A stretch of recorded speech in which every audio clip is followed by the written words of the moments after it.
Thanks. Our chief medical correspondent, Dr. Jon LaPook, is with us this morning. Good morning. Morning, Charlie. Put this in perspective.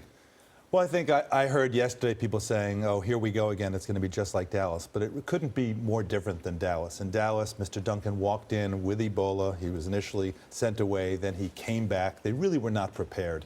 Here you have a doctor who was self-monitoring.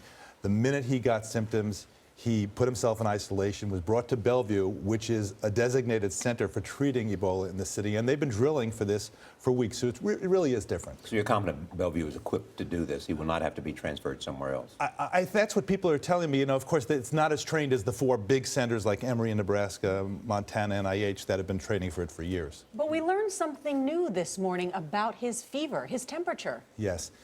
We were told yesterday that it was 103. It was actually 100.3. And to me, that's even more reassuring because when you think about it, Mr. Duncan in Dallas was sent out with a fever of 103. And even he, with 103, out for a couple of days with contacts, 48 of them tested negative. So that's reassuring. But he was feeling sluggish before.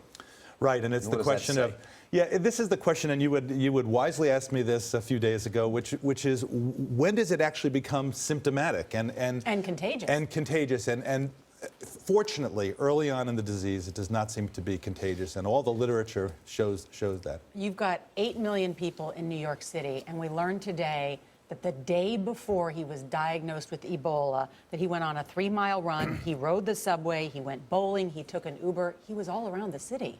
Right, but Should people be concerned? I think we have to go back to the science again and what is known from 40 years of experience, and you do have to have direct contact with body fluids in order to get infected. And if it were spread through the air, there would be tens of millions of people who have it, just like people get influenza every year because that influenza is spread through the air. John, thanks.